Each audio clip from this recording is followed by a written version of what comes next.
ધગધગતી આગની ભયાનક જ્વાળાઓ અને આકાશને કાળું કરી દેતો ધુમાડો. મોહનવિલા નામનો એ આલિશાન બંગલો આજે કોઈ સૂકા લાકડાની જેમ ભળભળ બળતો હતો. આગ એટલી વિકરાળ હતી કે ફાયર બ્રિગેડ વાળા પણ અંદર જતા ડરતા હતા. બંગલાની બહાર મોહન જમીન ઉપર પટકાઈ અને પાગલની જેમ બૂમો પાડી રહ્યો હતો, મારો 5 વર્ષનો દીકરો કિશન અંદર ફસાયો છે. ભગવાન ખાતર કોઈ એને બચાવો. ત્યાં જ કાળા ધુમાડાને ચીરીને એક ઘરડી કામવાળી બાઈ બહાર નીકળી. એના આખા શરીરમાં આગ લાગેલી હતી, કપડાં સળગી રહ્યા હતા, પણ એણે કિશનને એક ભીની શાલમાં એવી રીતે છાતીએ વળગાડ્યો હતો કે બાળકને આગની એક નાનકડી આંચ પણ નહોતી આવી. 2 ડગલા માન ચાલીને એ કામવાળી જમીન ઉપર ઢળી પડી. મોહન રોતો રોતો દોડીને ત્યાં પહોંચ્યો. જમીન ઉપર પડતા જે બાઈના ચહેરા ઉપરથી કાળા ચશ્મા અને સાડીનો ઘૂંઘટ હટી ગયો. એ બળેલો અને કરચલીવાળો ચહેરો જોઈને મોહનના પગ નીચેથી જમીન ખસી ગઈ. આ કોઈ કામવાળી ગંગા નહોતી, આ તો એની પોતાની સગીમાં જીવીબા હતા. એ જ માં જેને મોહન 2 વર્ષ પહેલા એક વૃદ્ધાશ્રમમાં નોંધારી મૂકીને આવ્યો હતો.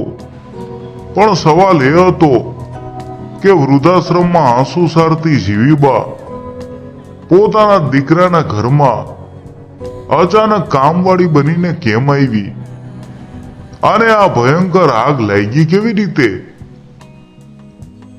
આખી ઘટનાની શરૂઆત થઈ બરાબર 2 વર્ષ પહેલા. જીવીબાએ પેટે પાટા બાંધીને પોતાના દીકરાને ભણાવી ગણાવીને મોટો સાહેબ બનાવ્યો હતો. પણ પૈસાના નશામાં મોહને પોતાની સગી જનેતાને વૃદ્ધાશ્રમમાં ધકેલી દીધી કે બા, હું 30 દિવસ પછી તમને લેવા આવીશ. આ જૂઠા વાયદા ઉપર જીવીબા રોજ આશ્રમની ભીત ઉપર પેન્સિલથી એક લીટો દોરતા.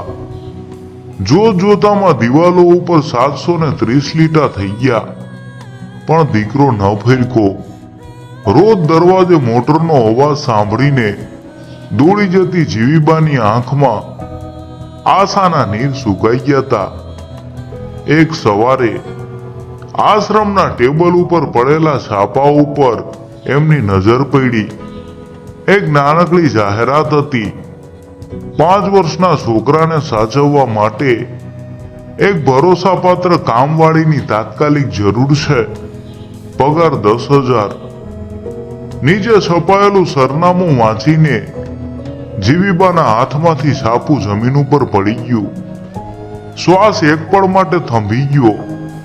આ તો એમના જ ઘરનું સરનામું હતું, જે ઘરનો પાયો એમણે અને એમના ગુજરી ગયેલા પતિએ આખી જિંદગીની પરસેવાની કમાણીથી નાખ્યો હતો. એનો સીધો અર્થ એ હતો કે ઘરમાં નાનકડા કિશનને વાલ કરવા વાળું કોઈ નહોતું. હૈયામાં મમતાનું વાવાઝોડું ઉમટી પડ્યું. મારો કિશન કોઈ અજાણી પારકીબાઈના હાથમાં મોટો થશે? ના, હું જીવતી છું ત્યાં સુધી એવું ક્યારેય નહીં થવા દઉં. તરત જ જીવીબાએ એક મોટો અને હિંમતભર્યો નિર્ણય લીધો. પણ પોતાના દીકરાના ઘરમાં જવું હોય તો ઓળખ છુપાવવી બહુ જરૂરી હતી. એમણે આશ્રમના ઝાંખા અરીસા સામે ઊભા રહીને પોતાનો વેશ બદલ્યો. દીકરાના આપેલા દુખે શરીર તો પહેલેથી જ સાવ લેવડાવી દીધું હતું. આંખો ઊંડા ખાડામાં ઉતરી ગઈ હતી. એમણે આંખે કાળા ચશ્મા જડાવ્યા. હાથમાંથી સોનાની છેલ્લી બંગડી કાઢીને થેલામાં મૂકી અને સાવ ઉડી ગયેલા રંગવાળી જૂની સાડી પહેરી લીધી. પોતાની કમર અને ખભા થોડા વાળી દીધા. અરીસાએ પણ જાણે એમને ઓળખવાની ના પાડી દીધી. હવે એ માતૃત્વથી છલકાતા જીવીબા નોતા રહ્યા. પણ દુનિયાના ધક્કા ખાધેલી એક લાચાર કામવાળી ગંગા બની ગયા હતા.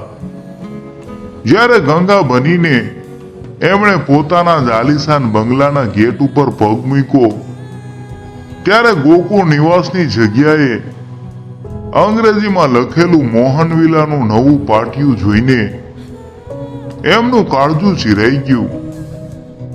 અંદર જતા જ એમની વહુ ભાવનાએ એમને નફરતથી ઉપરથી નીચે સુધી જોયા અને કડકાઈથી હુકમ કર્યો, એ ગંગા, અહીંયા કામ કરવા આવી છો તો મર્યાદા ન ભૂલતી.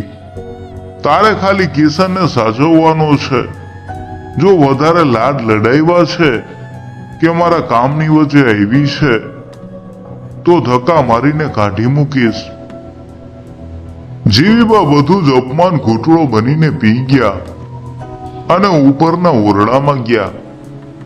એમનો પૌત્ર કિશન એક ખૂણામાં બેસીને મોબાઈલની સ્ક્રીનમાં આંખો ખોડીને બેઠો હતો.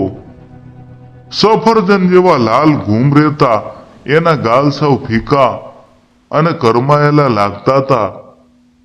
જીવીબાએ વાલથી એના માથે હાથ ફેરવો અને પૂછ્યું કે બેટા, તારા માટે ગોળવાળું પરોઠું બનાવું? આ સાંભળીને કિશને તરત મોબાઈલ મૂકી દીધો. એને આ કામવાળીના અવાજ અને સ્પર્શમાં એક અજીબ હૂંફ લાગી.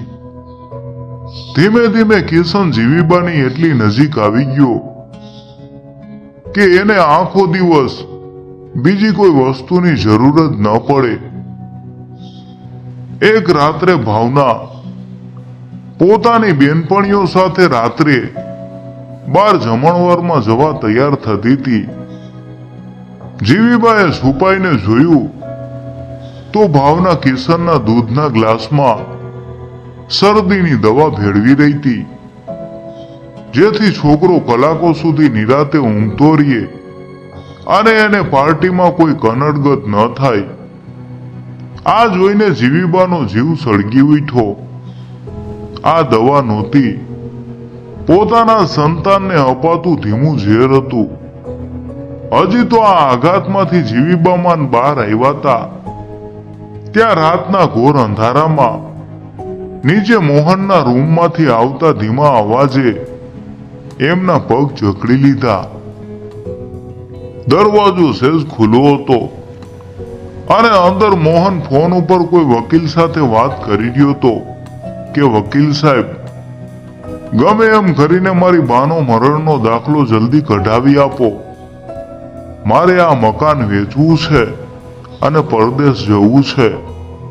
બા તો આમ પણ વૃદ્ધાશ્રમમાં પડી છે.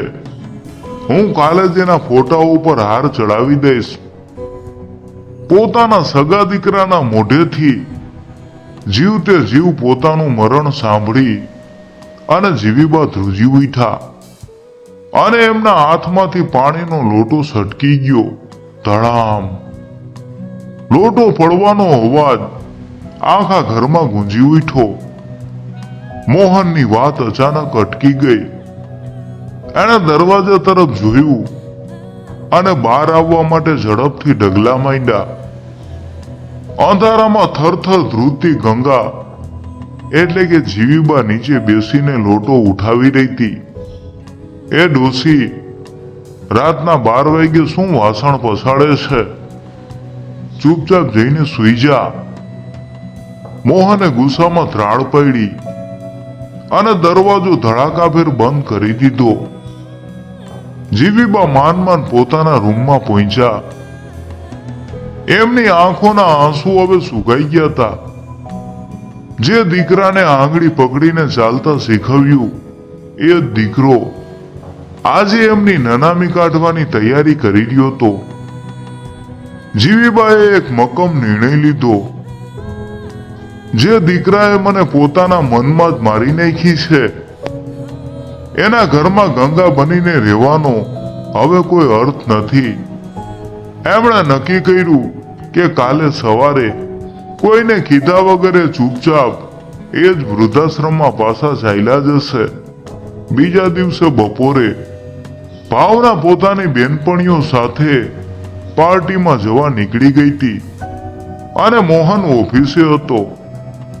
જતા પેલા ભાવના હંમેશાની જેમ કિશનને ઊંઘની એ શરદીવાળી દવા પાઈ ગઈ હતી, જેથી કિશન ઘસઘસાટ સૂતો રહીએ.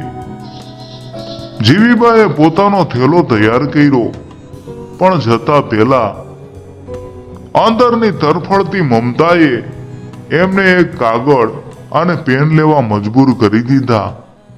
એમણે ધ્રુજતા હાથે મોહનના નામે એક ચિઠ્ઠી લખી અને એના ટેબલ ઉપર મૂકી દીધી. હજી તો જીવીબા ઘરના ઉંબરે પહોંચ્યા જતા ત્યાં અચાનક ભડ ભડ ભડ ઉપરના માળેથી કંઈક સળગવાની વાસ આવી. વીજળીના બોર્ડમાં શોર્ટ સર્કિટ થવાથી ભયંકર આગ ફાટી નીકળી હતી. રેશમી પડદાઓએ આગ પકડી લીધી હતી અને જોત જોતામાં જ્વાળાઓએ આખા માળને બાનમાં લઈ લીધો. જીવીબાનો પેલો વિચાર બહાર ભાગવાનો હતો, પણ અચાનક એમના કાળજામાં ફાળ પડી. મારો કિશન એ તો ઉપરના ઓરડામાં છે અને એને ઊંઘની દવા પાયેલી છે. જીવીબા બહાર ભાગવાના બદલે પાછા ઘરમાં દોડ્યા. એમણે રસોડામાંથી એક ડોલ પાણી પોતાના શરીર ઉપર ઢોળ્યું, એક મોટી સાલ પલાળી અને ધગધગતી આગની વચ્ચે ઉપરના માળે પહોંચ્યા. ઓરડો ધુમાડાથી ભરાઈ ગયો તો. પથારીમાં કિશન સાવ બેભાન પડ્યો તો. ઉઠ બેટા કિશન, ભાગવાનું છે, જીવીબાએ બૂમો પાડી. પણ દવાના ઘેનમાં કિશન આંખો ન ખોલી શક્યો. એક પણ સેકન્ડ બગાડ્યા વિના જીવીબાએ કિશનને પેલી ભીની સાલમાં વીંટાળ્યો અને પોતાની છાતી સાથે પથ્થરની જેમ ઝઘડી લીધો. જ્યારે એ દાદરો ઉતરી રહ્યા હતા ત્યારે ધડાકા સાથે એક સળગતો લાકડાનો મોમ છતમાંથી સીધો એમના વાંસા ઉપર પડ્યો. આ એક દર્દનાક ચીસ એમના ગળામાં જ ઘૂંટાઈ ગઈ. એમની સાડી સળગવા લાગી હતી, ચામડી શેકાઈ રહી હતી, પણ એમની પકડ કિશન ઉપરથી સેજ પણ ઢીલી ન પડી. બળતા શરીરે એ જેમ તેમ કરીને ઘરની બહાર નીકળ્યા અને જમીન ઉપર ઢળી પડ્યા. ત્યાં સુધીમાં લોકોનું ટોળું અને ફાયર બ્રિગેડ આવી ગઈ હતી. ખબર પડતા જ મોહન અને ભાવના પણ દોડતા દોડતા આવી ગયા હતા. લોકોએ તરત કિશનને એ બાઈની પકડમાંથી છોડાવ્યો. આશ્ચર્યની વાત એ હતી કે છોકરાને આગની એક નાનકડી આંચ પણ નહોતી આવી. મોહન રડતો રડતો પોતાના છોકરાને વળગી પડ્યો.